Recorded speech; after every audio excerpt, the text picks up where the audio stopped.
Սպարապետ Վազգեն Սարգսյանը ժառանգություն կուսակցության առաջնորդ Ռաֆի Հովհաննիսյանի համար նախ եւ առաջ զինվոր էր։ Այսօր սպարապետի ծննդյան օրը պարոն Հովհաննիսյանն իր համակիրների հետ եռաբլուրում էր։ Ես տեսել եմ իրեն թե Արցախում,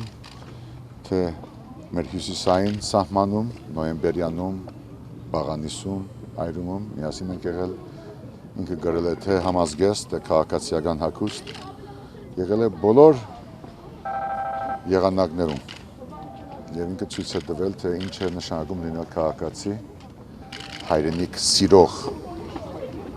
զինվոր, սպա եւ հրամանատար։ Այսօր եռաբլուրում իրեն շրջապատած լրագրողների հարցերին պարոն Հովհաննիսյանը խոստացավ պատասխանել երեկոյան Ազատության հրապարակում նախատեսված հանրահավաքին։ Այսօր կխոսեմ։ Հենց այսօրվա հանրահավաքում է պարոն Հովհաննիսյանը ակնկալում, որ Սերժ Սարգսյանը, վարչապետ Տիգրան Սարգսյանն ու քաղաքապետ Տարոն Մարգարյանը կներկայանան հրապարակ եւ պարզաբանումներ կտան ժողովրդին իրենց քայլերի եւ երկրում ստեղծված իրավիճակի առիթով։ Նրանցից միայն Տարոն Մարգարյանն է արձագանքել Ռաֆի Հովհաննիսյանի հայտարարությանը, տեղեկացնելով, որ չի ներկայանալու, քանի որ երևանցիների հետ անհետաձգելի հանդիպում ունի։ Երևանի քաղաքապետի պատասխանը նախագահի թեկնածուն որպես հեգնանք է ընդունել։ Ես էլ եմ երևանցի, կարող է ինձ հրավիրել, ես իր մոտ կգնամ։ Դրա համար թող ոչ մեկը ինձ հավատքնիչ թող չլինի,